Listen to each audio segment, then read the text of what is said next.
일토소명 메시지 소명의 길 요셉 유형.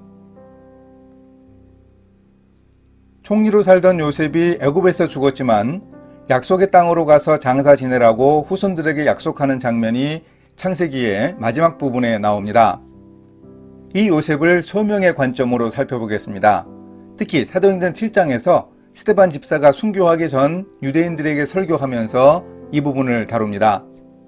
하나님이 한 인생을 이끄는 소명의 유형을 요셉을 통해 확인하면서 오늘 우리의 소명과 비교해 볼 수 있습니다.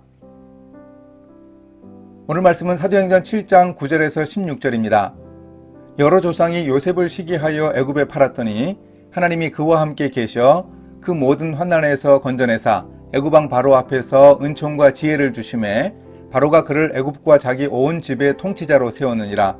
그때에 애굽과 가나안 온 땅에 흉년이 들어 큰 환란이 있을세 우리 조상들이 양식이 없는지라. 야곱이 애굽에 곡식 있다는 말을 듣고 먼저 우리 조상들을 보내고 또 재차 보내매 요셉이 자기 형제들에게 알려지게 되고 또 요셉의 친족이 바로에게 드러나게 되니라.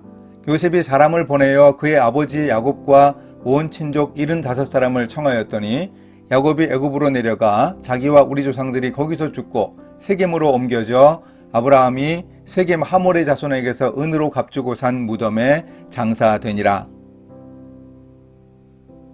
첫째, 인도하시는 하나님, 하나님이 그와 함께 하심. 스데반 집사는 하나님이 요셉과 함께 하셨다고 말합니다. 요셉의 삶의 모든 과정을 선하게 인도하시고 섭리하신 하나님의 동행을 간략하게 언급하고 있습니다. 그런데 언제 요셉을 인도하셨는지 기록합니다. 형제들의 미움을 받아서 노예로 팔려가서 험난한 삶을 살 때 하나님이 함께 하셨습니다. 이 사실이 요셉의 인생에서 참 중요합니다. 요셉은 집안에서 온실 안에 화초같이 자라다가 험한 노지에 팽개침을 당했습니다. 종살이를 견뎌야 했습니다. 형제들의 배신으로 노예가 되었습니다. 한 10년쯤 되는 기간 동안 쉽지 않은 노예 생활을 감당했습니다. 하나님의 말씀대로 살려고 용기를 내어 성적 유혹을 물리쳤습니다. 그런데 모함을 받아 감옥에 들어갔습니다. 충성을 다했던 주인 보디발은 요셉의 말을 믿지 않았습니다. 충성을 다한 주인에게 배신당하는 힘든 일을 겪었습니다. 궁궐에서는 요셉이 어떤 삶을 살았을까요? 그냥 뭐든지 잘 풀렸을까요? 애굽 제국의 문제를 짊어진 책임감으로 늘 압박감을 느꼈을 겁니다. 이방인이고 노예 출신인 젊은 총리에 대한 견제와 시기도 다 겪어내야 했습니다. 이 모든 과정에서 하나님이 요셉과 함께 하셨다고 합니다. 오늘 우리도 하나님이 섭리하신 요셉 인생 이야기의 또 다른 주인공들입니다. 바울이 말합니다. 너희 안에서 행하시는 이는 하나님이시니 자기의 기쁘신 뜻을 위하여 너희에게 소원을 두고 행하게 하시나니 하나님은 자녀인 우리들의 삶도 친히 주관하십니다. 둘째, 구원하시는 하나님, 모든 환난에서 건져내심.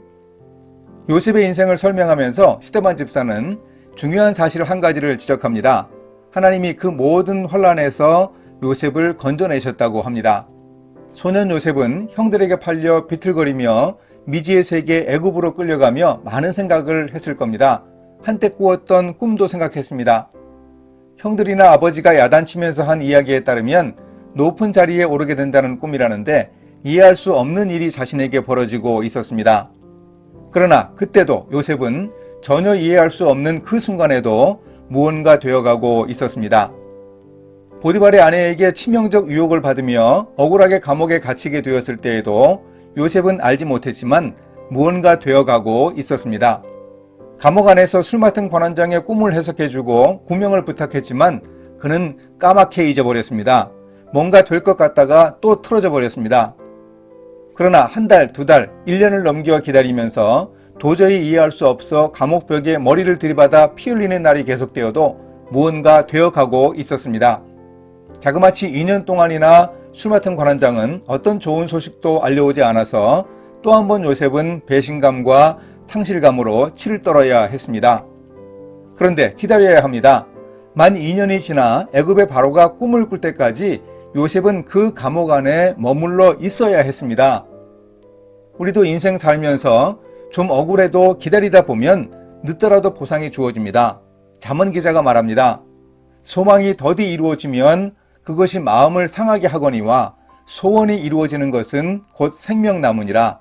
말씀을 멸시하는 자는 자기에게 패망을 이루고 계명을 두려워하는 자는 상을 받느니라. 셋째, 세우시는 하나님, 애굽의 통치자로 세움받음. 스데반은 애굽에 팔린 요셉이 하나님의 인도하심으로 환란에서 구원받았다고 하면서 애굽 왕 바로 앞에서 통치자로 세워졌다는 사실을 비중 있게 묘사합니다. 애굽 왕 바로 앞에서 은총과 지혜를 주심에 바로가 그를 애굽과 자기 온 집의 통치자로 세웠느니라. 요셉의 인생을 통해서 당시 세계 최대 최강 제국에 하나님의 통치가 드러났습니다. 하나님이 세상을 다스린다는 사실이 세상 사람들의 눈앞에서 가시화되었습니다. 요셉의 비전 성취는 애굽의 총리라는 지위 자체가 아니라 하나님의 통치를 세상에 드러내는 일이었습니다. 당시 고대 사회에서 문명을 자랑하던 이집트 왕국의 실세 통치자로서 하나님의 통치하심을 만방에 드러냈습니다. 이것은 아브라함에게 주셨던 소명이 구체화된 것을 의미합니다. 땅의 모든 족속이 너로 말미암아 복을 얻을 것이라 하신지라. 이 소명은 이스라엘 민족에게로 한정된 것이 아니라 하나님이 창조하신 세계의 모든 사람들에게로 향합니다. 바로 그것을 애굽의 총리 요셉이 보여주고 있습니다. 세상에 하나님의 통치가 드러나는 이 일은 가슴 벅찬 일이 아닐 수 없습니다. 또한 요셉의 꿈은 총리 요셉으로 인해서 고센 땅에 야곱의 가족들이 이주하여 생활할 수 있게 된 일로 더욱 구체화되었습니다. 내가 너로 큰 민족을 이루고 내게 복을 주어 내 이름을 창대하게 하리니 너는 복이 될지라 라고 하신 말씀이 이루어지게 되었습니다. 소명으로 살펴본 요셉의 인생에서 결정적인 포인트가 있습니다. 바로 성실함에 근거한 주인의식입니다. 집에서 아버지가 세겜까지 먼 길 심부름을 시킬 때도 요셉은 순종했습니다. 100km 길을 갔지만 형들이 옮겨간 도단까지 또 30km를 더 갔습니다. 노예 생활을 할 때도 모든 것을 다 자신이 마음대로 다룰 수 있었지만 주인의 아내만은 아니라는 사실을 잘 알고 있던 요셉은 유혹을 이겨냈습니다. 감옥 안에서도 고위 관리들 얼굴에 근심하는 표정을 놓치지 않고 물어보는 주인의식을 보여주고 있습니다. 이렇게 훈련받다 보니까 나중에 애굽의 총리가 되어서 애굽과 팔레스타인 땅의 돈을 몰수히 거두어 모두 국고에 환수시키는 탁월한 정직함과 성실함을 보여줍니다.